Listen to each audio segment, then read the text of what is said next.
Всем привет, с вами Виктория Ню, и в этом видео у нас посылка с сайта AliExpress, а точнее с официального магазина компании Beauty Lux. Если вам интересно, оставайтесь со мной, я желаю вам приятного просмотра. В качестве комплимента продавец в посылку положил набор наклеек, но особо рассматривать мы их не будем, так как в посылке было кое-что более интересное. Вот такая фирменная коробочка, на которой указано содержимое, срок годности, а на обратной стороне есть иллюстрированная инструкция по применению. Продавец настолько тщательно упаковал посылку, что даже коробочка при транспортировке не пострадала. Ну а то, как упакованы флаконы, вы и сами сейчас видите. Ни один из стеклянных флаконов при транспортировке не пострадал. Все пришло в целости и сохранности. Данный набор состоит из 6 гель-лаков с эффектом кошачий глаз.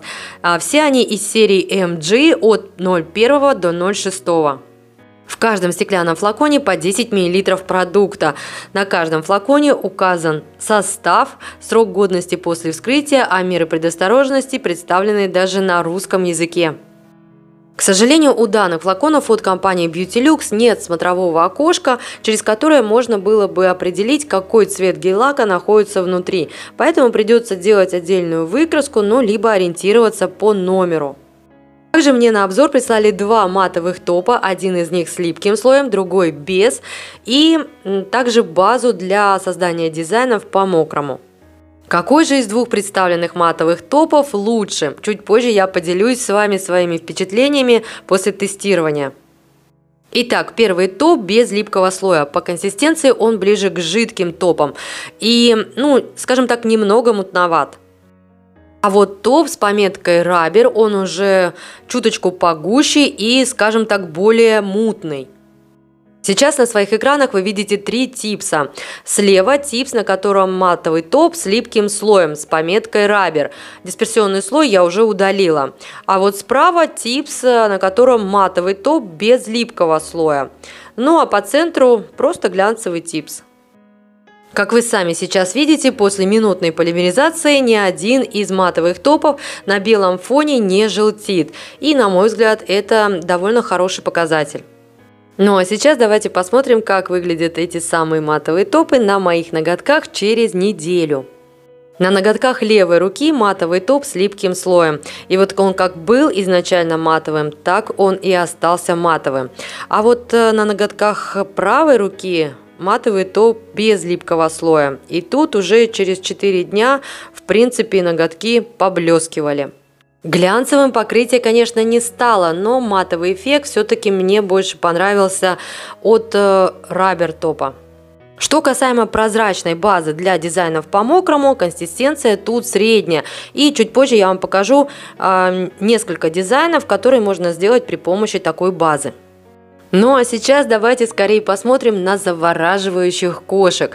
Первый цвет под номером 01. В коллекции эта кошка самая универсальная. У данного гель-лака полупрозрачная серая основа и невероятное множество серебристых магнитных частичек. Одного тонкого слоя будет вполне достаточно для того, чтобы сформировать шикарный сияющий блик. Магнитные частички на магнит реагируют молниеносно. Кстати, стоит отметить, как правило, мы привыкли к тому, что гель-лаки с эффектом кошачий глаз лучше всего смотрятся именно на черной подложке. Так вот, все гель-лаки из данной коллекции, на мой взгляд, лучше смотрятся именно на светлых подложках. Конечно, на черной подложке сформированный блик также получается ярким и искрящимся, но, как по мне, на белой подложке все-таки сформированный блик, он, скажем так, более насыщенный, что ли. Чуть позже я покажу, как эта кошка смотрится на красном фоне. Я давно искала идеальную красную кошку, и вот теперь я ее точно нашла. И вот так смотрится кошка под номером 01 на белой и на черной основе. Следующий цвет под номером 02 не менее интересный, но уже не настолько универсальный. Тут у нас полупрозрачная карамельная основа и множество золотистых магнитных частиц. Данная кошка шикарно смотрится на белой основе и не менее интересно смотрится на нюдовых оттенках. При этом созданный блик получается именно золотистый. Ну и вот так смотрится эта кошка под номером 02 на белой и на черной основе. В следующем гель-лаке под номером 03 изумрудно-полупрозрачная основа и множество серебристых магнитных частичек. Невероятно красивая зеленая кошка. В моей коллекции настолько зеленых кошек просто нет. Данную кошку назвать универсальной я не могу, но согласитесь, она и сама по себе на белой подложке смотрится просто сногсшибательно. Ну и вот так смотрится изумрудная кошка на белой и на черной основе.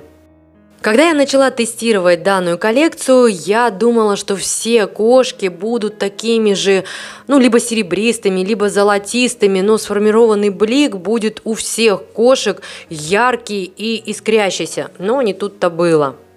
Кошек под номером 04, 05 и 06 уже более плотная цветная основа.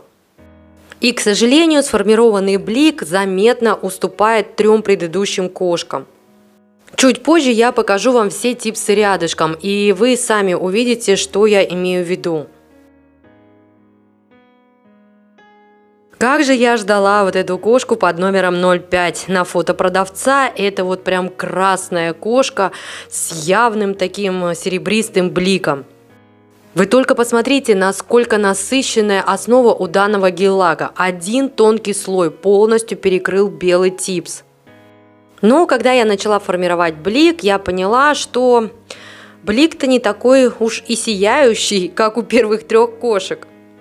Тем не менее, идеальная красная кошка теперь у меня есть, и чуть позже я вам ее покажу. Ну и последняя кошка из этой коллекции под номером 06. Тут у нас темно-фиолетовая основа плюс серебристые частички магнитные. Сама по себе кошка довольно интересная, красивая. Ну вот основу под эту кошку лучше все-таки брать не белую, а какую-то приближенную к данному цвету. Что касаемо всего набора, как по мне, тут 3 кошки шикарные, 3 кошки, так себе. В магазине Beauty Lux каждый из этих флаконов можно приобрести по отдельности. И вот лично по мне приглядитесь к цвету под номером 01, 02 и 03. Ну и вот так смотрится вся коллекция на белой подложке. Обратите внимание, насколько яркие блики на первых 3 типсах слева.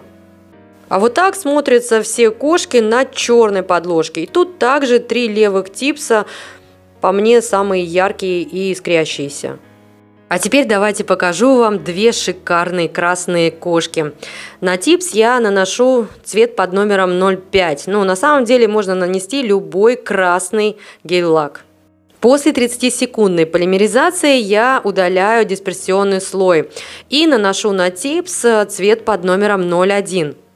Дисперсию я удаляю для того, чтобы магнитные частички лучше распределялись. Ну а для создания круглого блика мне понадобится 2 магнита. Маркером я обозначила каждый магнит стрелочкой. Тут главное подобрать те стороны, которые будут притягиваться друг к другу. Для начала нам нужно создать рассеянный блик. Для этого мы представляем магниты слева и справа от типса. Следующим этапом мы уже формируем блик. Магнит, который у меня в левой руке, стрелочка смотрит вниз, и сам магнит находится поверх типса под углом примерно 45 градусов. На магните, который у меня в правой руке, стрелочка также смотрит вниз, но только магнит находится уже, скажем так, под типсом, также под углом 45 градусов примерно, с наклоном также на себя. При этом обратите внимание, что магнитом, который у меня в правой руке, я практически не двигаю. Блик формируется исключительно магнитом, который в левой руке. Ну и вот такой блик у меня получился с цветом под номером 01. И вот сейчас покажу вам блик на той же самой подложке, только уже с цветом под номером 02. Тут уже блик золотистый. Камера, к сожалению, всей красоты не передает, но поверьте, 01 и 02 это прям вот шикарные кошки. Ну а теперь, как и обещала, покажу парочку дизайнов по мокрому. На типс я тонким слоем наношу базу для растекания. Затем при помощи тонкой кисточки тяп-ляпаю завитушки. И вот что самое интересное, вот эти самые завитушки, они расплывутся настолько неповторимо красиво, что вот дизайн получается, интересным. При этом для создания подобных дизайнов никаких художественных навыков не требуется. Для меня это очень актуально, так как я уже неоднократно говорила, что я не умею рисовать. К тому же сам этот процесс растекания довольно залипательный, и тут главное вовремя заполимеризовать уже, скажем так, образовавшийся рисунок. Безусловно, подобные дизайны можно дополнить прорисовкой, стразами, да чем угодно можно дополнить, а можно оставить так, как есть, и все равно будет красиво. А учитывая то, что это еще и быстро, как по мне, вообще красота. Уже готовые дизайны я полимеризовала в 48-ваттной гибридной лампе в течение минуты. После полимеризации на поверхности образуется дисперсионный слой. Кстати, при помощи этой базы получаются очень интересные каменные и мраморные текстуры. Как-нибудь покажу в следующих видео. Ну что ж, вот такой обзор у меня в итоге получился. Если у вас остались какие-либо вопросы, задавайте их в комментариях, я с удовольствием с вами пообщаюсь. А если я была для вас хоть чем-то полезна, пожалуйста, поддержите меня пальчиком вверх. А я желаю вам всего самого наилучшего. До скорых встреч!